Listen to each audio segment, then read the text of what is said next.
Hello and greetings and welcome to my fellow weirdos and wildlings. It is I, Vi, the Abysmal Witch. Welcome to an abysmal perspective where I take something typically in the witchy side of the world and mess around with it and take it and explore it in ways that are perhaps a little different from the norm. These are only my perspective, not a general consensus, so do not be saying that this is a witch's perspective, because it is not. Well, I mean, it is in the sense that I am a witch, but not generally, because I'm never speaking in this one for a group of witches. Not that I ever would anyways. Rambling introduction. Oh, good lordy, what is wrong with this mouth of mine? Oh, I know, it's attached to my brain. Well, today we are in part 5 of the evermore inaccurately named trio of episodes on the Ancestors.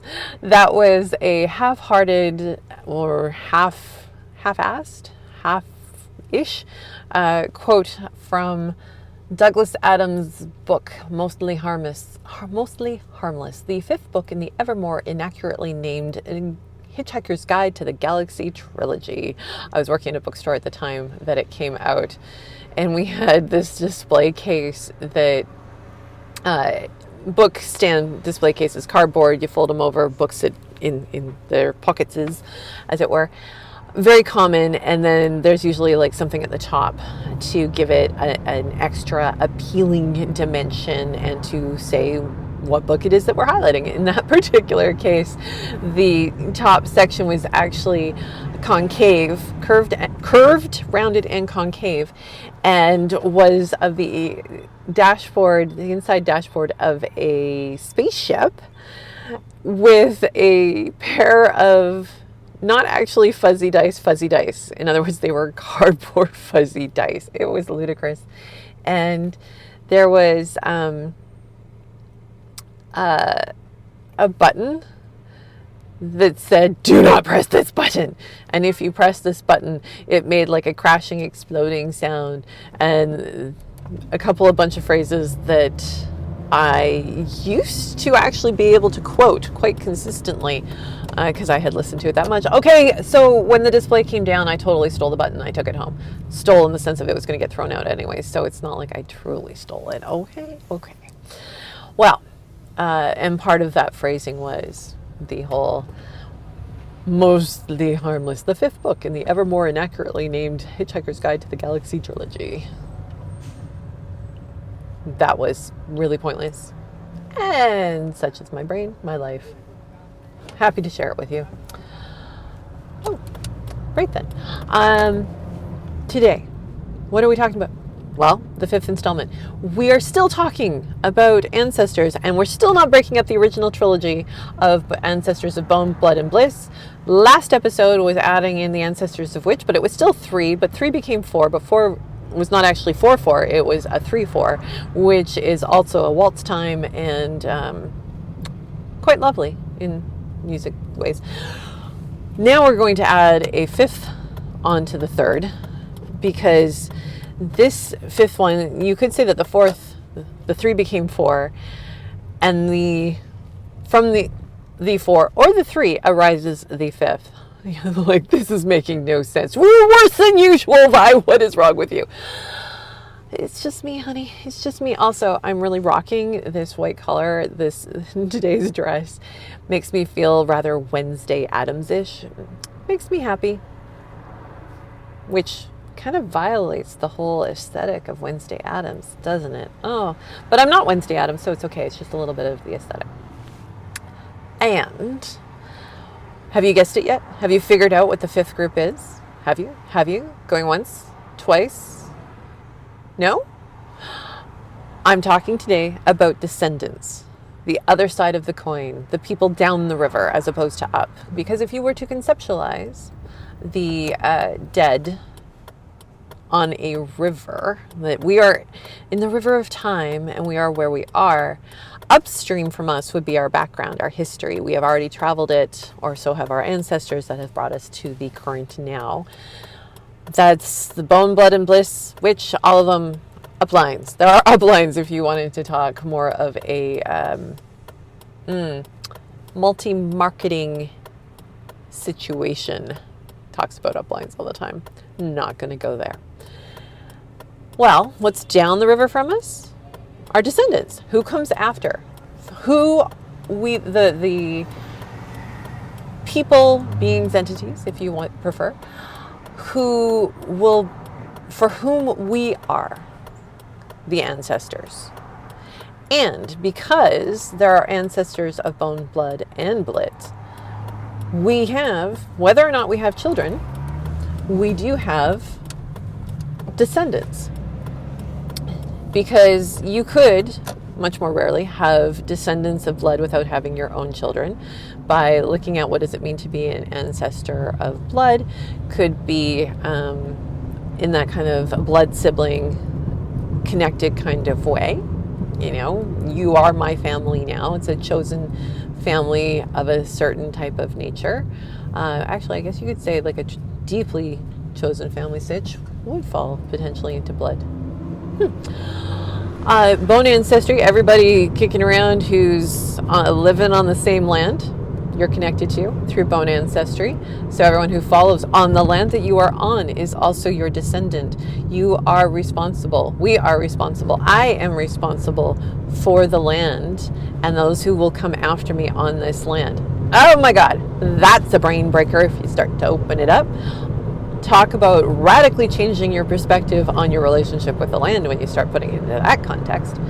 And we also have the bone ancestry, the long bone ancestry, the DNA bone ancestry, where we will have, whether or not they don't need to be our children by blood, but are our children by bone, because they share the same DNA traits, that same background and physiology that we have by grace of our own bone ancestors. We are not perhaps a direct link in the chain for others, but we are still connected through our bone ancestry. And because of that, when they're younger than us, arguably we're their elders. And when we die, we'll be ancestors in that more conceptual way that we tend to associate with spiritual workings.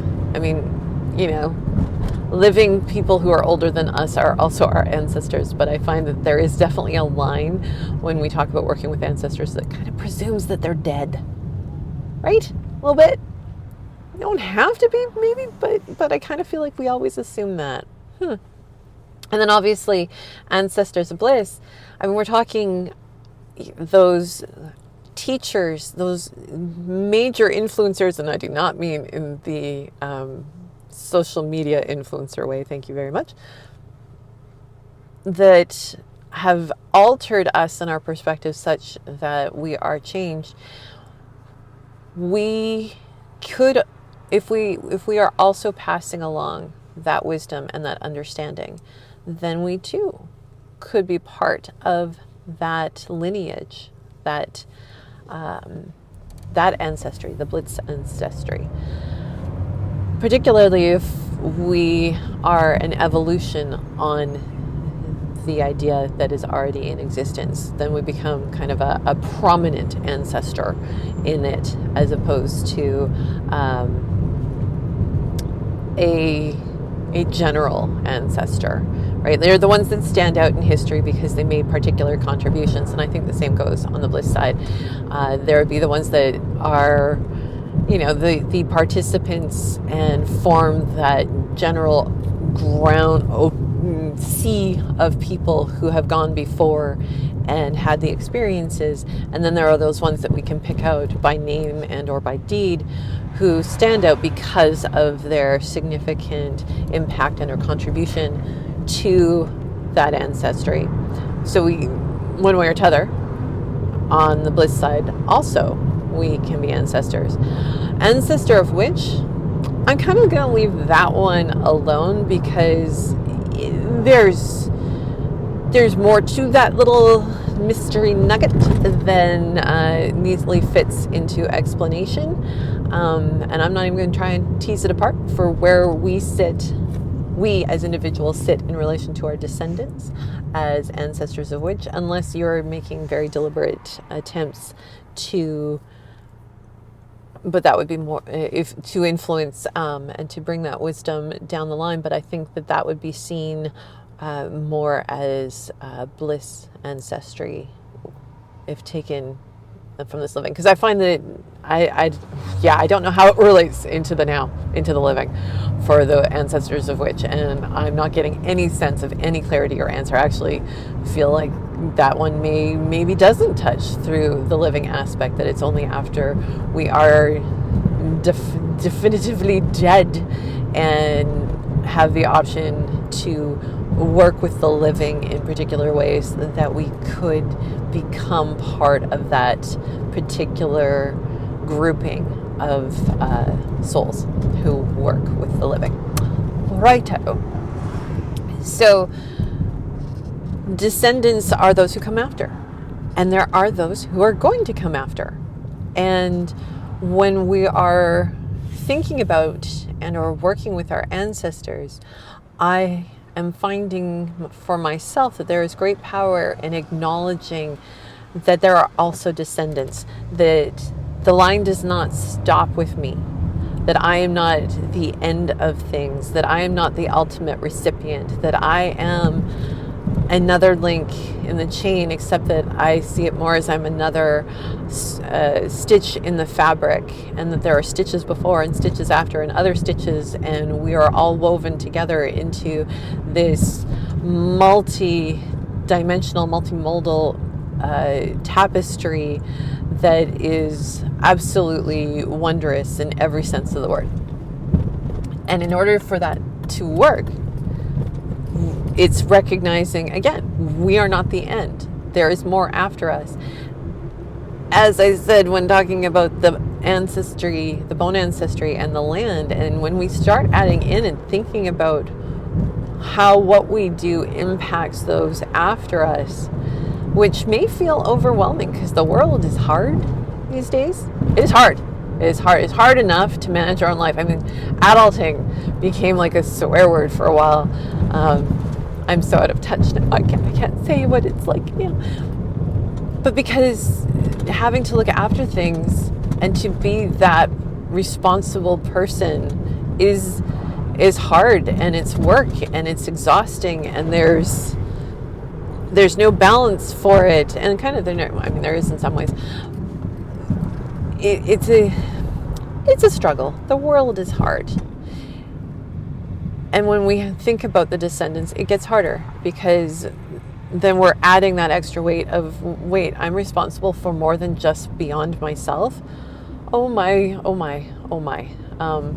Wow, that's a lot, and it can feel like too much weight, and then we run away from the idea of it, which is not what I want to encourage. I want to encourage just more of that sense of being connected from both sides, that we exist as part of a chain, of a tapestry, that we are that we continue on through time regardless.